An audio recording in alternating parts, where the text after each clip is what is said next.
Okay, so now there's been a lot of excess deaths, meaning people are dying in much higher rates than before COVID.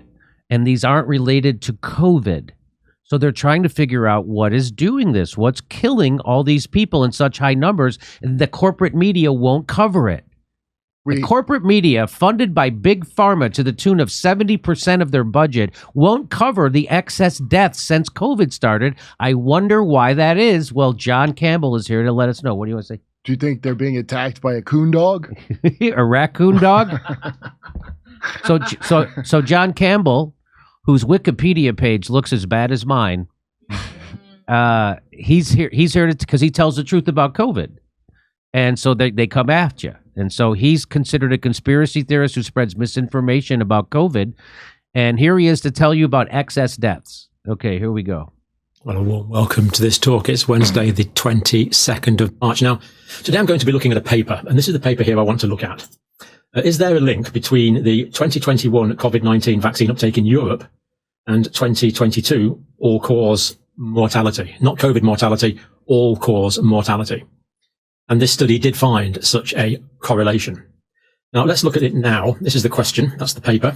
Now, this is studied in, this paper's published in Western Norway University of Applied Sciences.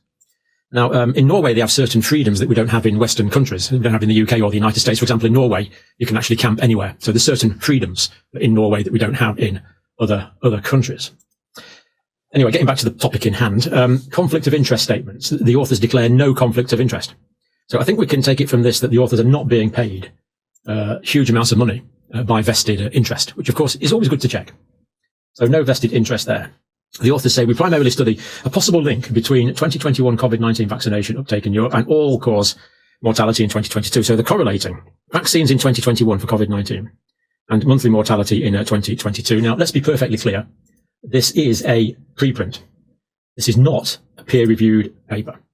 But I wanted to cover this paper because I think the possibility of this getting published in a mainstream peer-reviewed journal is essentially zero. Leave that there. I don't think it's going to get published in a peer-reviewed journal. If it does, I'll be very surprised and we'll certainly report on it. But I think it's important to report on it now because this is the whole point of preprints. They are papers for discussion, and we're discussing it now.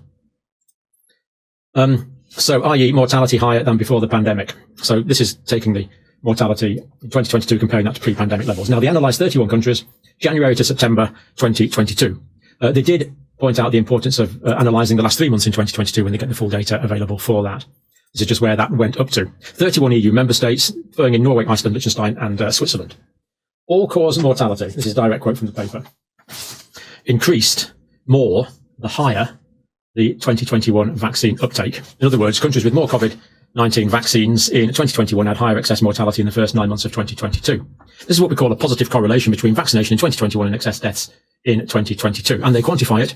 There was a 1% point increase in 2021 vaccination rate. So for every 1 point, every 1% that went up, basically the mortality went up by 0.1%. So the mortality in 2022 was 0.105, basically 0.1%. So I consider that number to be huge.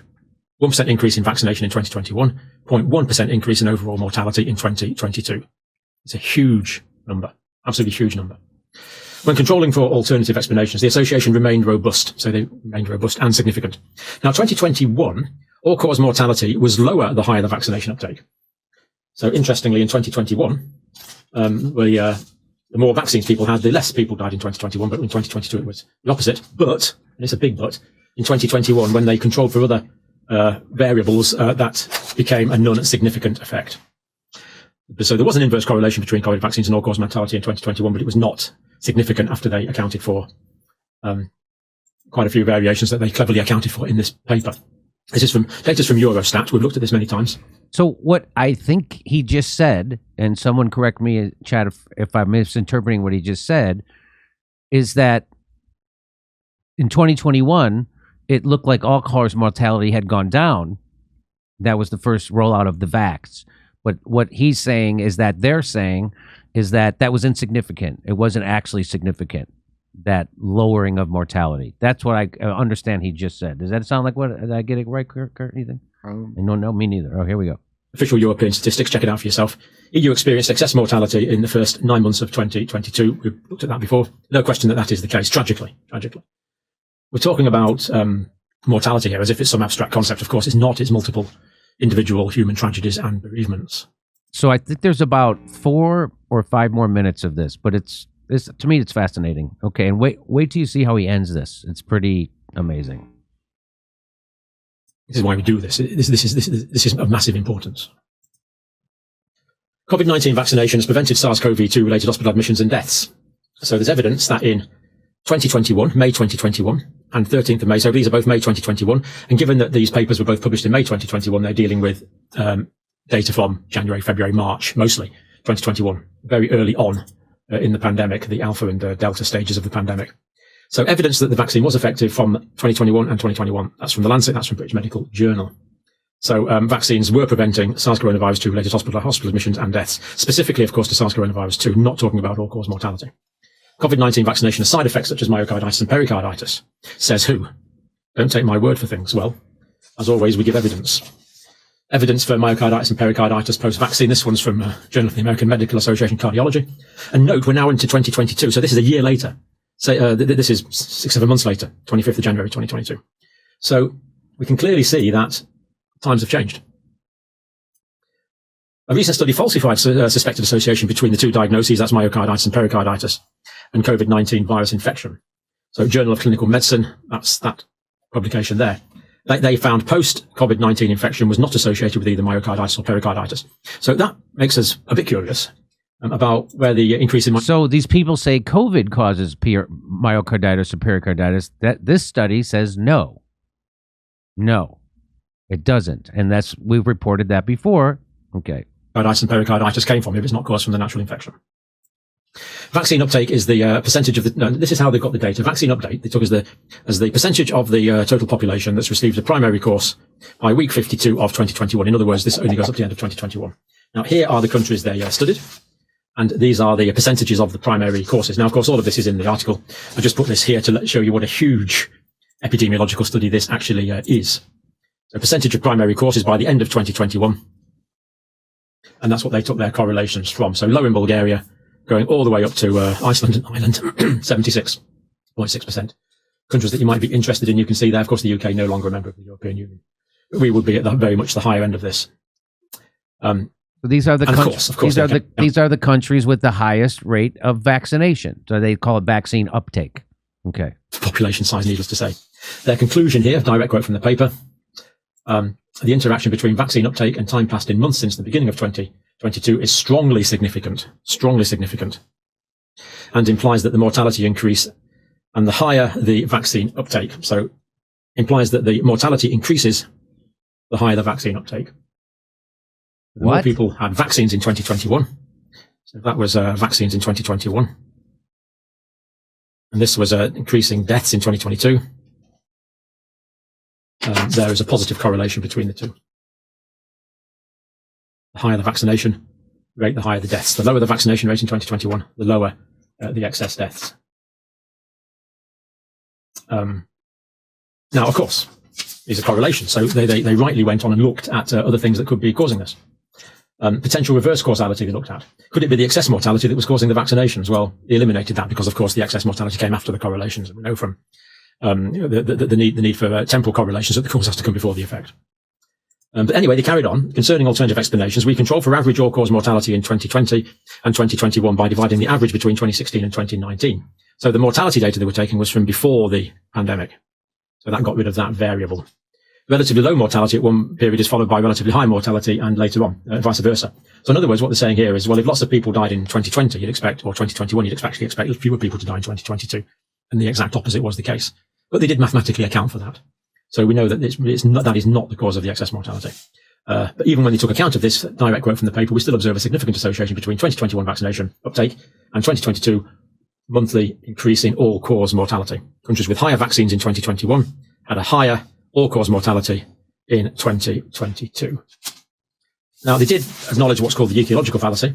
Now, this would say that because something is true of a nation, it's not necessarily true of individuals, which of course is true. And they acknowledge that.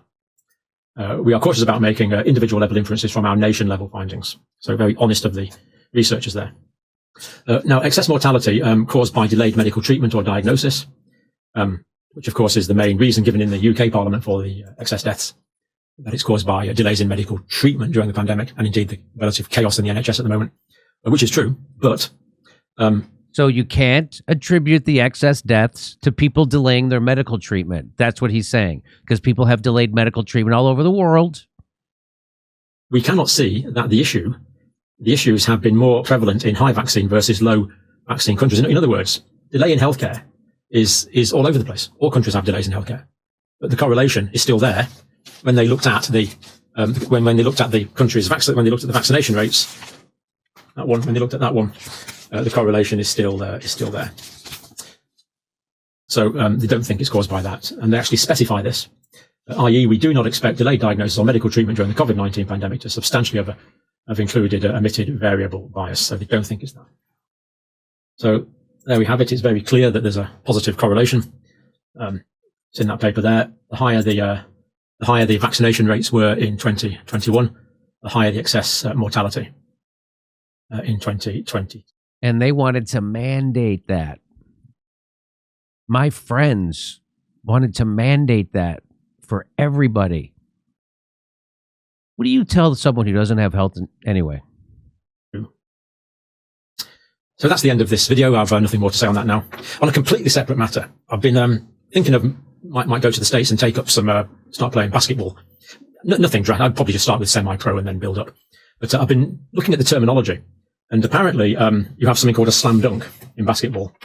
And this is literally a goal scored in the basket by putting the ball straight down into the loop with one's hand. So that's a slam dunk. The same points as a traditional basket, but to show a force, dominance, and skill. So a slam dunk is something that is completely convincing. As I say, nothing to do with this today's talk, but I'll need to use the correct terminology for when I'm playing basketball in the States. So do look out for me. I'm quite optimistic about it. But for now, thank you for watching.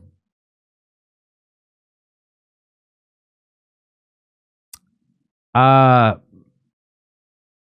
you have it. Apparently that paper is making a correlation between the highest vaccinated countries and the higher rates of excess death. Now, Kurt, you and I know that the vaccine is actually safe and effective, and that my heart swells 4 times its size with pride. I'm glad that it's not being peer reviewed. That's right. I hope they don't print this in a peer review, because I don't want to know. It could foment hesitancy. Yeah, that's right. Where's the EIP? I mean, there's nothing wrong. I mean, I don't know why they keep doing studies like this that say stuff like this, because the vaccine is fantastic and it keeps you from getting seriously ill or dead or going into the hospital. Why are we even talking about this? I want to talk about China. Yeah, let's talk about something important. So now the entirety of the corporate media is looking the other way on this. They're not reporting anything about excess deaths. They're not doing it. They're not going to do it. Why? They get 70% of their operating budget comes from big pharma. So you live in a totally, not only is your government completely corrupt, your culture is completely corrupt. Everybody's lying to you at every turn. You think you're getting the news. You're not getting the news, dummy. That's not the news. That's why this show exists. Do you think this show would exist if they were doing a good job on every television that's in every bar and every airport and every hotel lobby? They already have the news. They already have it. Why do you think people come to shows like this? Because they know they're being lied to. They won't cover this. They're not going to cover it. And you know who else isn't going to cover it? Nobody else on YouTube. Besides that guy, maybe Russell Brand.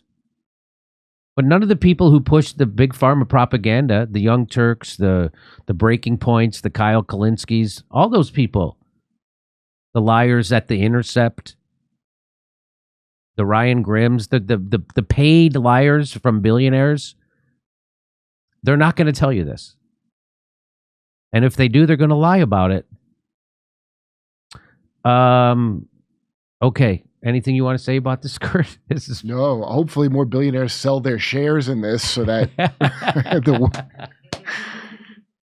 Yeah, I hope the guy who owns MSNBC sells his shares in the, just like Bill Gates did, sells his share in the Vax, and then we'll get more reports. But anyway, that's just a preprint. That's not peer reviewed, so it's probably wrong. So don't even listen to it. Yeah, everything's great. It sounded like crazy. Sounds like they crazy. Practically said lizard people. Yeah, it's nuts. Go to jimmydore.com to see my new stand-up special, COVID Lies Are Funny. For only $10, you get to become a premium member, too. And come see us do our live shows. We're going to be doing stand-up comedy in Milwaukee, Nashville, Honolulu, Los Angeles, Northampton, Massachusetts, Syracuse, New York, Cohoes, New York, Hartford, Connecticut, Baltimore, Maryland, and more. Go to jimmydore.com for a link for all those tickets.